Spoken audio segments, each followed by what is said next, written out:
Hello, everyone, and welcome to the Arts Academy Elementary Charter School Board meeting.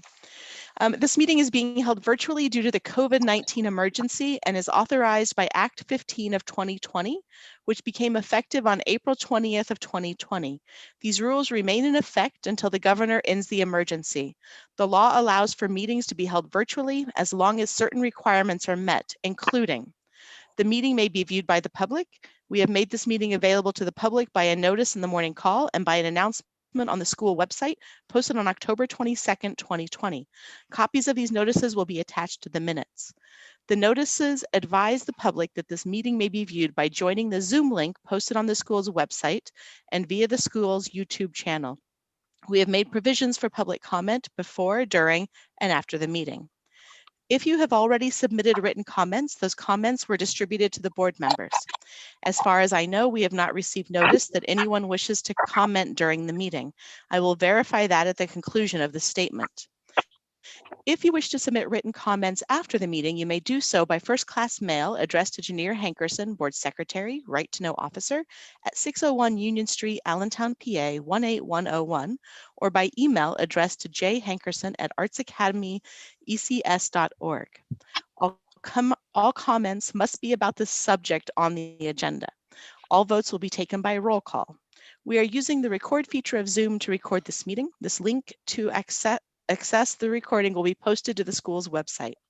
If any members of the public sent comments to us before the meeting, those comments will be added to the minutes. Board Secretary, did you receive any advance comments? No, I did not. Did anyone register to make a comment during the meeting? No. Okay, thank you very much. At this time, we will do the flag salute. Ms. Grossman. Okay. I pledge allegiance to the flag of the United States of America and to the republic for which it stands, one nation, under God, indivisible, with liberty and justice for all. Okay, Board Secretary, will you please take the roll call? Sure. Ms. Best? Present. Ms. Sabo?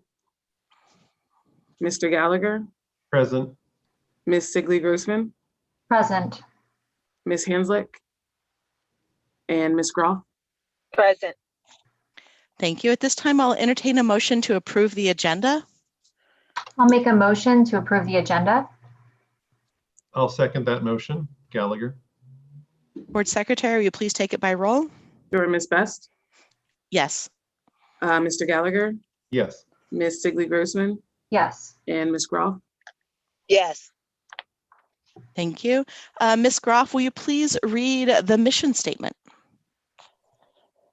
The mission of the AAECS, a model of arts integrated education, supports all students attaining high academic achievement and artistic expression by enriching their standards-based elementary experience using a palette of arts infused curriculum as a foundation of their future growth. Thank you very much. I will entertain a motion to approve the board minutes for the September 24th, 2020 meeting. I'll make a motion to approve the minutes. I second the motion to approve the minutes. Sonetta. Board Secretary, will you please take it by roll call? Sure. Ms. Best? Approved. Mr. Gallagher? Approved. Ms. Sigley-Grossman? Yes. And Ms. Groff? Yes. Thank you. My understanding is there are no reports or announcements this month. Now we'll move on to the Chief Executive Officer's recommendations. Ask Mr. Ladek to present a technology update, excuse me. Sure. For this month, I'm going to touch base on the new iPad distribution. So we did October take-home kits for our entire school, but the new iPads went home with the kindergarten kits. So we brought back a lot of the original fleet that we had, and I've been reprovisioning those and getting them set up to hand out to first grade, probably during the November take-home kit pickup window. The staff Windows PCs have, for the most part, been picked up unless a staff member has a Mac or something at home that they like to use better. But from what we're hearing, the staff tech support for the hardware has more or less disappeared at this point. And we're also hearing that the quality of Zoom and Google Meet classes has increased quite a bit. So we're very happy about that. All the students that we've had identified as being in need of a hotspot to supplement their home internet connection, all of those students at this point have received one. And that happened both during the take-home kit distribution and our student services team. So our deans of students and a couple other people personally scheduled delivery to some of our students' houses, people who had a tough time getting out and coming over to the school. So it was all done, very safely. They would drop on a doorstep and give the families a call. So it was really wonderful that happened. And finally, for technology, we went ahead. We listened to a lot of feedback from the staff and some of the issues that they were having with limitations in the free version of Zoom, and we went ahead and purchased the educator licenses for them. So that provides more tools, more features, and I believe unlimited meeting length times. So no more cutoffs after 40 minutes. And that's it for tech. Thank you, Brandon. Mr. McCollum. Thank you. Well, we've been in virtual learning since September 8th, so we've just about 5 weeks, and it's going really well, I have to say. We're settling in. As Mr. Leidick said, we have gotten iPads to all of our kindergarten students, and we're excited to get the rest of our iPads to our first grade students. And I do agree with his statement that our technology, the hardware is settling in, and the software as well. I would like to just quickly share my screen. These are our login stats for Jupiter. So our parents and students have 2 primary logins. They log into Jupiter for their assignments, and that's how they can even access, Google Classroom if the teacher is using it. And they log into the calendar to access their live meetings. So if you see this chart here, and what it's showing you is that between our, sorry, I was trying to make it a little larger for you, but I can't. Between our parents and our students, we're looking at 100%, 99 to 100% that are actively engaged in the software. So we're thrilled with that. I would like to credit our teachers for their amazing initiative in trying to engage our students in learning. They're lively, they're engaged, they're exciting, and they're working in small groups with the children. And I think overall things are going well. We can't be perfect for everyone, of course, but we're trying. So when they can't reach a student, they let us know. And we do have a number of students that are in daycare, and the parents have given us permission to work with the daycare teachers to resolve issues, help logging in, making sure that they have a printed copy of the child's schedule. So we also have our student services team under the direction of Nancy Geyer, who is coordinating all concerns, making sure that if we have a concern about one child, that we're aware that there's a sibling involved, and we're reaching out to parents. Our behavior specialists, our new title for the deans last year, they are making home visits, they're checking in with kids. I myself went out with Mr. Brown, and we were going to some houses. Mr. Hennigan going to some homes. Mr. Locke is actively engaged every single day. So, we have everybody really working hard to coordinate services and make sure that our children, our students are accounted for, and that our families are supported as much as possible. So I'm really proud of these numbers, because you can't get better than that. The other thing on my report related to this is that we did finish our universal screening, and unlike obviously last year, this was done at home, but our academic team under the direction of Mr. Krawczyk has been really helping us with iReady. So that's Mrs. Walter, that's Miss Dreyer, and Mrs. Elias. And with a combination of our ESOL teachers, Mr. Neal and Mrs. Russell. So really trying to make sure that all of our students are participating in the diagnostic and need the support as needed. So what you're looking at here are math scores from the 1920 school year at the end, and then the current fall diagnostic. And what you'll notice is that these scores are showing improvement. You know, we certainly understand that our kiddos are at home, and that there may be, you know, some help from parents and all of that, but we're not seeing anything that's drastically different, but we are seeing a slight improvement. So what's really nice about this is we're also not seeing a tremendous backslide either. So the schedule we have allows the teachers to have large groups, and then they're working in very small groups, anywhere from 3 to 5 students, 3 days a week, and then maximum of 10 students grouped 2 days a week. So even though this is a really impossible situation, they are doing a tremendous job, and our students are getting a lot of support. What you see, these scores in the red here, and these are our reading scores. Again, not terrible. And when you look at our PSSA data, which is now over a year old, this is extremely encouraging. So our title team takes this information, and they've been reaching out, working with the teachers, and then they are offering additional support to these students that fell in these red areas.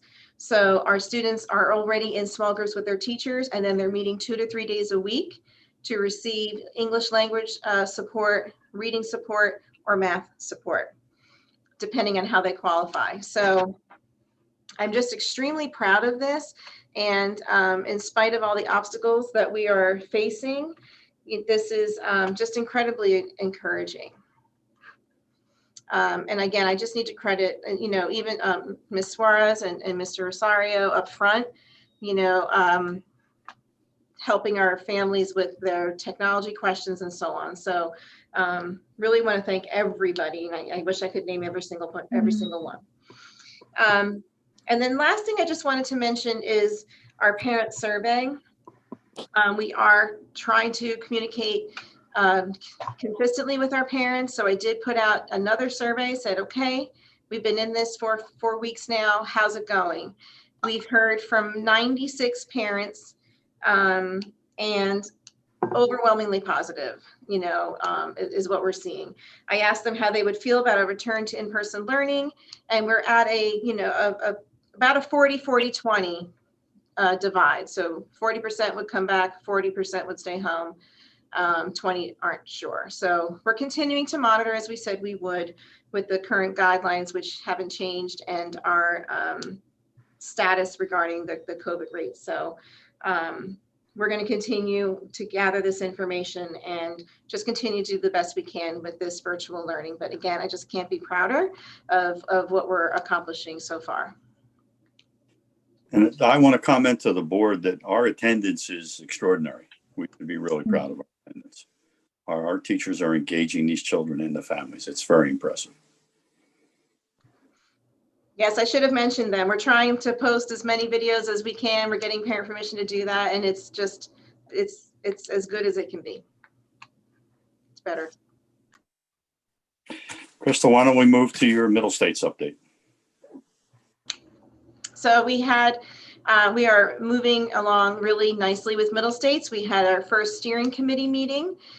We had some new faces join, which I'm really happy about. At this stage, we are in the middle of finalizing our action plans for our reading, writing, math, and arts goals.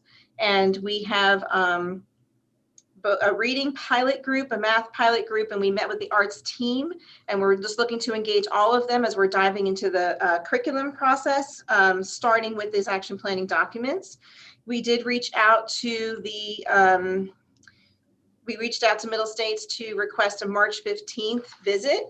I'm optimistic. We did receive a response, that they will consider that.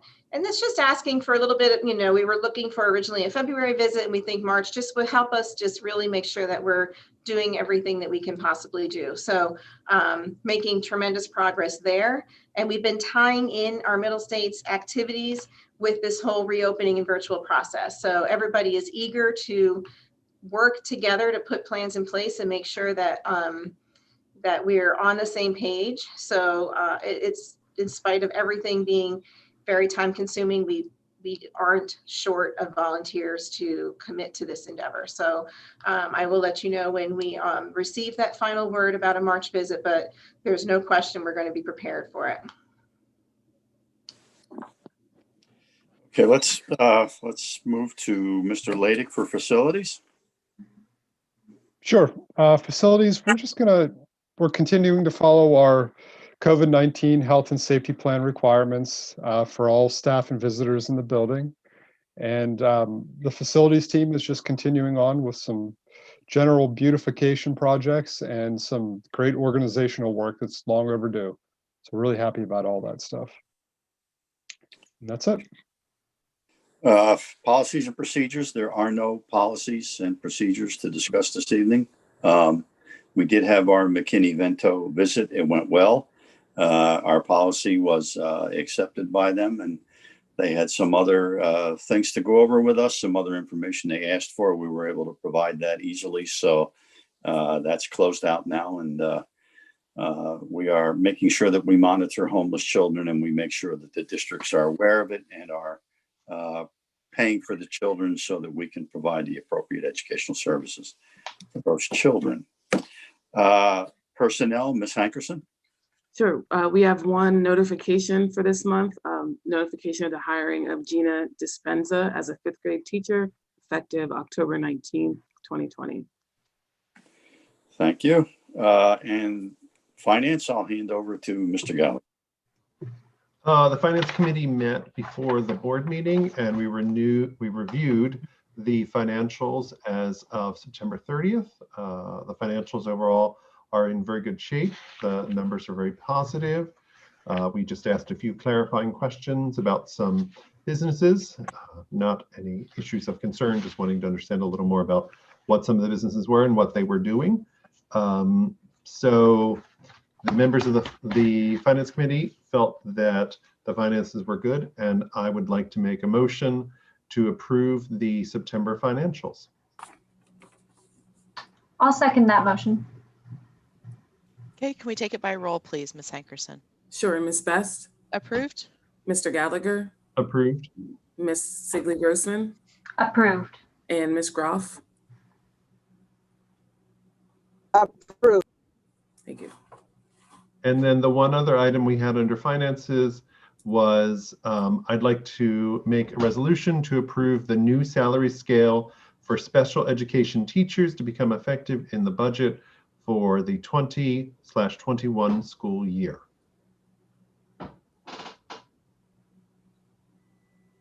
I'll second that. Thank you. Will you please take it by roll? Sure. Ms. Best, Approved?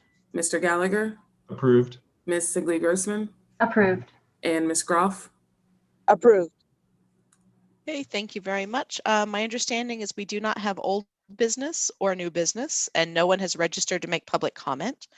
So at this time, I'll entertain a motion to move into executive session. I'll make a motion to move to executive session. Gallagher. I second that motion to move to executive session. Zanetta. Will you take it by roll, please? Sure. Ms. Best, Approved? Mr. Gallagher, Approved. Ms. Sigley Grossman, Approved. and Ms. Groff. Approved. Okay, so we're moving into executive session as 6:21. Okay, you should have an invite from me. Give me a minute to leave this meeting and open the other meeting.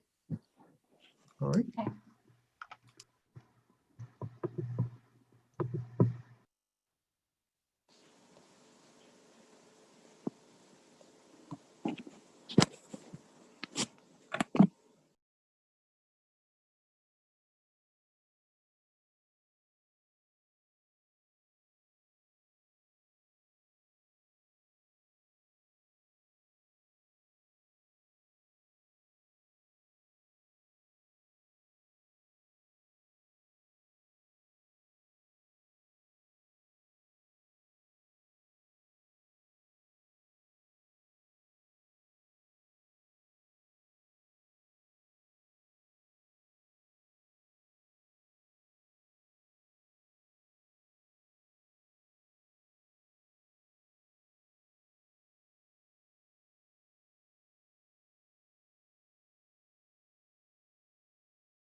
I'm back.